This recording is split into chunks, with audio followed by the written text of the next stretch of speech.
ঠাকুর মা স্বামীজির শ্রীচরণে ভক্তিপূর্ণ প্রণাম জানিয়ে স্বামী গম্ভীরানন্দ রচিত শ্রীরামকৃষ্ণ ভক্তমালিকা থেকে আজকের নিবেদন স্বামী ব্রহ্মানন্দ।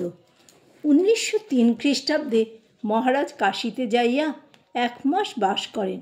স্বামীজির জীবদ্দশাতেই কাশীতে জনকয়েক যুবক মিলিয়া home of relief poor men's relief association নামক এক ক্ষুদ্র প্রতিষ্ঠান গড়িয়া তুলিয়াছিলেন।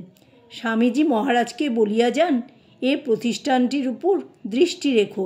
এবারে মহারাজের আগমনে প্রতিষ্ঠানের উৎসাহ বর্ধিত হইল। 1903 খ্রিস্টাব্দের 23শে সেপ্টেম্বর একটি সাধারণ সভা আহ্বানপূর্বক সকলে স্থির করিলেন যে উহা রামকৃষ্ণ মিশনের অন্তর্ভুক্ত করা হইবে।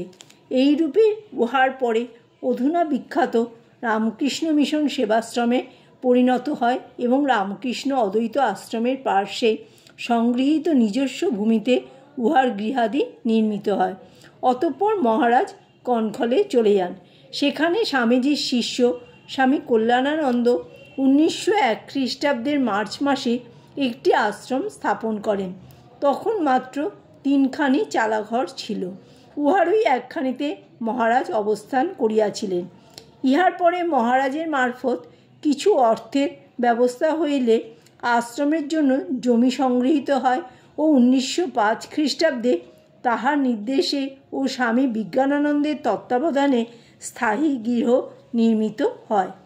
1903 খ্রিস্টাব্দে কনখল হইতে মহারাজ বৃন্দাবনে গমনপূর্বক তপস্যানিরত স্বামী তুরীয়ানন্দের সহিত মিলিত হন। এই সময়ে মহারাজ রাত্রি 12টায় উঠিয়া ধ্যান করিতেন। একদিন উঠিতে দেরি হইলে এক সূক্ষ্মদেহী বাবাজি তাহাকে ধাক্কা দিয়া উঠাইয়া জপাদি করিতে ইঙ্গিত করেন। বৃন্দাবন হইতে মহারাজ এলাহাবাদে যান এবং স্বামী বিজ্ঞানানন্দজির সহিত একদিন যাপন করিয়া বিন্ধ্যাচলে উপনীত হন। সেখানে তাহার ত্রিরাত্র বাসের ইচ্ছা ছিল, কিন্তু স্থান মাহাত্ম্যে ও ঠাকুরের ভক্ত শ্রীযুক্ত যোগেন্দ্রনাথ সেন মহাশয়ের অনুরোধে কয়েক সপ্তাহ থাকিয়া যান। বিন্ধ্যাচলে তিনি যেন সর্বদাই দেবীর ভাবে বিভোর থাকিতেন। কখনো গভীর নিশীতে দেবী দর্শনে গমন, কখনো জনমানবশূন্য স্থানে ধ্যান, কখনো বা মায়ের গুণগান শ্রবণ ইত্যাদিতে দিনগুলি পরমানন্দে কাটিয়া যাইত। অনন্তর নভেম্বর মাসে তিনি বেলুড়ে প্রত্যাগমন করেন।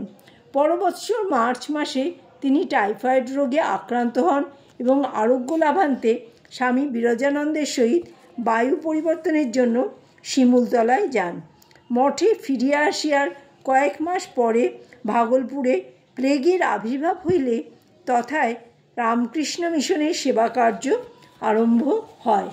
1906 খ্রিস্টাব্দের 5ই জুন মহারাজের পুরী গমনকালে প্রেমানন্দজিও তাহার সঙ্গে যান এবং স্বামী শিবানন্দ এবং অখণ্ডানন্দ রথযাত্রার পূর্বে তথায় সম্মিলিত হন। এবৎসর 23শে আগস্ট তারিখে আমেরিকা হইতে প্রত্যাগত স্বামী অভেদানন্দ নীলাচলে আসিয়া মহারাজের সহিত সাক্ষাৎ করেন। অধিকন্তু স্বামী রামকৃষ্ণানন্দ 2 দিন পরে সেখানে উপস্থিত হন। অনন্তর ডিসেম্বর মাসে মহারাজ কোঠার হইয়া বেলুড়ে ফিরিলেন। সেখানে মিসেস সেভিয়ার তাহার সাক্ষাৎকারের জন্য অপেক্ষা করিতেছিলেন। 1907 খ্রিস্টাব্দে তিনি পুনর্বার পুরীধামে গমন করেন এবং পুরী হইতে ডিসেম্বর মাসে ভদ্রকে যান। ভদ্রকে তখন বিসূচিকার প্রাদুর্ভাব।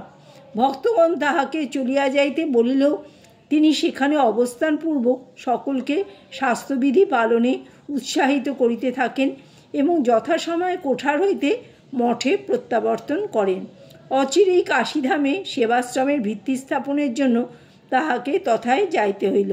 মহারাজ সকল বিষয়ে বিশেষ উৎসাহ দেখাইতেন এবং তাহার সৎ পরামর্শ সকলেই নতশিরে মানিয়া লইতেন, কারণ উহার সঙ্গে থাকিত তাহার অভিজ্ঞতা ও দূরদর্শিতা।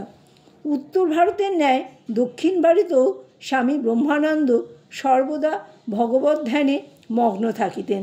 মাদ্রাজ মঠে একদিন সন্ধ্যারতির সময় দেখা গেল যে তিনি আরতি শেষ হওয়ার আধ ঘণ্টা পরেও একইভাবে সমাধিমগ্ন রহিয়াছেন। ওই দাক্ষিণাত্য ভ্রমণকালে মার্কিন ভদ্রমহিলা দেবমাতা মাদ্রাজেই ছিলেন। মহারাজ সদল বলে তাহার বাসভবনে বড়দিনের উৎসব উদযাপন করেন। মাদ্রাজে কিছুদিন অবস্থানের পর তিনি রামকৃষ্ণানন্দজির সহিত তীর্থদর্শনে নির্গত হন। সেতুবন্ধ রামেশ্বরে তিনি 108টি করিয়া স্বর্ণ ও রৌপ্য ও তাম্রের বিল্বপত্রে মহাদেবের পুজো করেন। মাদুরায় শ্রী মীনাক্ষী দেবীকে দর্শন করিয়া তিনি দিব্যভাবে বিহ্বল হন এবং তাহাকে তদবস্থ দেখিয়া স্বামী রামকৃষ্ণানন্দ তাহার দেহ স্বহস্তে ধারণ করেন। এই দর্শন সম্বন্ধে পরে মহারাজ বলিয়াছিলেন, যখন মন্দিরে বিগ্রহের সামনে দাঁড়ালাম তখন দেখলাম জগন্মাতার বিগ্রহ যেন জীবন্ত হয়ে আমার দিকে এগিয়ে আসছেন। তাইতে সংজ্ঞাহারা হয়েছিলাম। মাদুরা হইতে সকলে মাদ্রাজে প্রত্যাবর্তন করেন। মাদ্রাজের ব্রাহ্মণ ও অব্রাহ্মণদের মধ্যে তখন প্রবল সামাজিক পার্থক্য। ইহা জানিয়াও মহারাজ একদিন একজন অব্রাহ্মণ ভক্তের আমন্ত্রণক্রমে তাহার গৃহে ভিক্ষাগ্রহণ করিতে গেলেন। সেদিন ওই বাটিতে বিভিন্ন সম্প্রদায়ের অনেকেই নিমন্ত্রিত ছিলেন। মহারাজের অনুকরণে ও অনুপ্রেরণায় তাহারা সকলেই পঙ্ক্তিভোজনে বসেন এবং ভক্তটির কন্যা ও অন্যান্য মহিলারাও পরিবেশনে যোগদান করেন।